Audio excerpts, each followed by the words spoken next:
بسم اللہ الرحمن الرحیم۔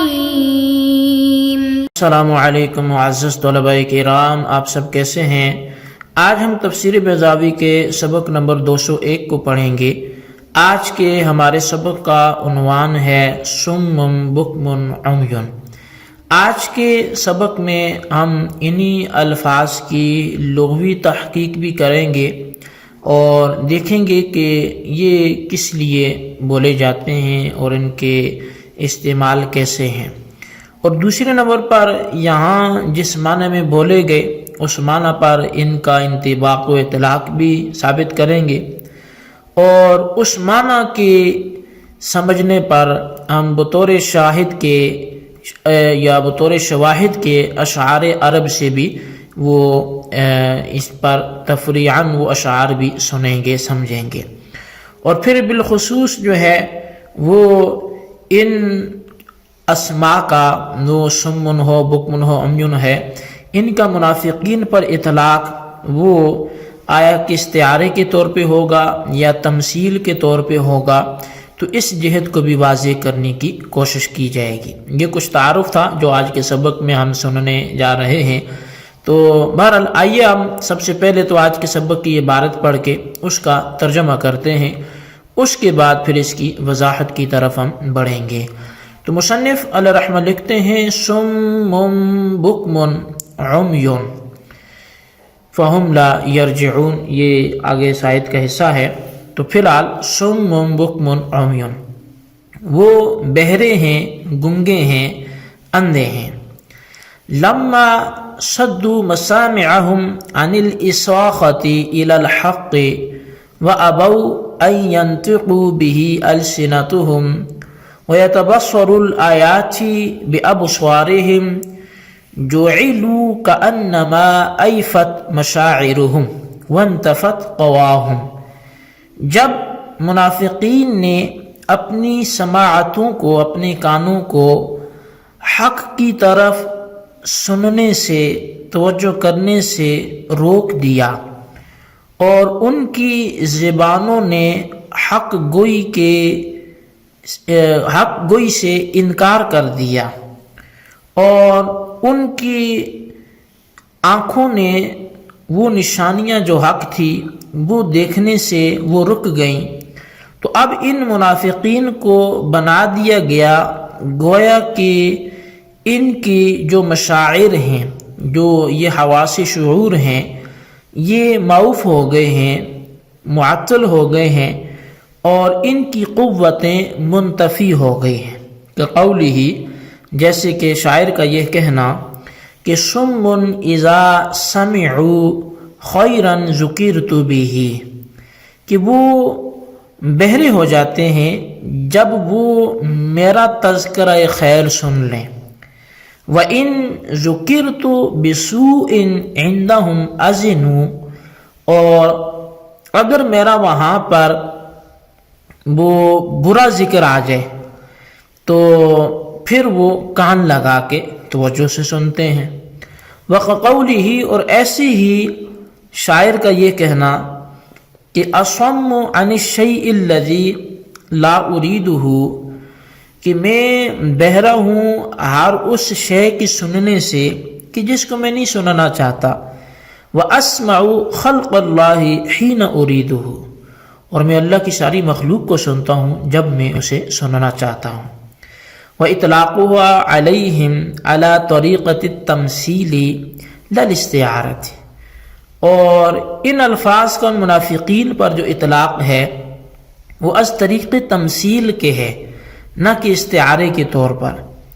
اذ من شرطها ان یطوى ذکر المستعار له بحيث يمكن حمل الكلام على المستعار منه لولا القرینۃ، اس لیے کہ استعارے کی شرائط میں سے ہے کہ مستعار لہو کے ذکر کو اس حیثیت سے لپیٹ لیا جائے کہ کلام کا محمول کرنا مستعار منہ پر یہ ممکن ہو سکے جب قرینہ نہ ہو۔ کا قول زہیر، جیسا کہ زہیر کا یہ شعر ہے کہ لدا اسد شاکی سلاح مقذف لہو لبد اظفارہ لم تقلم، کہ شیر کے پاس کہ وہ بندہ جو اسلحے سے لیس ہو، میدان میں پھینکا ہوا اور اس کے عیال ہوں تو اس کے ناخن بھی نہیں کاٹے گئے۔ یہ طلبہ کرام یہ تھی ہمارے آج کے سبق کی عبارت اور اس کا ترجمہ۔ اب ہم آج کے سبق کی وضاحت کی طرف بڑھتے ہیں اور مصنف علیہ رحمہ کو دیکھتے ہیں کہ ہمیں وہ آج کیا سمجھاتے ہیں۔ تو سب سے جو پہلا ہمارا آج کی گفتگو کا حصہ ہوگا وہ صم بکم عمی کی لغوی جو اس کی تحقیق ہے وہ اس پر ہم کلام کرتے ہیں، اس کے بعد پھر دیگر بحث کی طرف بھی بڑھتے ہیں۔ تو سب سے پہلے جو سماعت کا لفظ ہے، مسامع، یہ اصل میں یہ مسمع کی جمع ہے، اور مسمع کے معنی وہ عضو سمع یعنی کان کے ہیں، یا پھر قوت سامعہ جو کان میں ودیت رکھی گئی ہے، سننے کی ایک قوت ہے۔ اساخت یہ افعال سے ایک مصدر ہے، اس کے معنی بھی کان لگانے کے ہیں، اور ینطقو یہ جمع مذکر غائب ہے جو انطاق سے مشتق ہے، اس کے معنی گویا کہ بولنے والا ہو جہاں بولنا، یہ گویائی کے معنی میں ہے۔ اچھا، پھر فرمایا کہ جعلو، یہ جو جعلو عبارت میں آیا یہ لما کا پیچھے جواب واقع ہو رہا ہے، اور ایفت یا ایفت یہ مجہول مؤنث ہوگا اور باب ناصرہ سے مصدر اسقوفن آتا ہے۔ اب یہ مشاعر کا جو لفظ ہے، اگر اس کو آپ مشعرن کی جمع مانیں، اسم اعلیٰ کی، تو پھر تو مطلب ہوگا اعلی شعور، اور اگر مشعرن کی جمع مانیں تو پھر معنی صرف شعور کے ہوں گے۔ اچھا، اصم وہ شخص ہوتا ہے کہ جس کی قوت سامع میں خلل ہو، اور بکمن وہ شخص جس کی قوت ناطقہ میں خلل ہو، اور عمین یہ اعمیٰ کی جمع ہے، اور اعمیٰ وہ شخص ہوتا ہے کہ جس کی قوت باصرہ میں خلل ہو۔ اب قاضی صاحب یہاں پر ان منافقین پر ان اوصاف ثلاثہ کے جو انطباق ہے یا اس کی اطلاق کی جو وجہ ہے وہ بیان کرتے ہیں، اور وہ اس انداز سے بیان کرتے ہیں کہ جی دیکھیں کہ ان پر اطلاق کیسے ہوا ان چیزوں کا، کیونکہ وہ تو بہرے بھی نہیں تھے، گونگے بھی نہیں تھے، وہ اندھے بھی نہیں تھے، وہ تو سنتے بھی تھے، دیکھتے بھی تھے، بولتے بھی تھے۔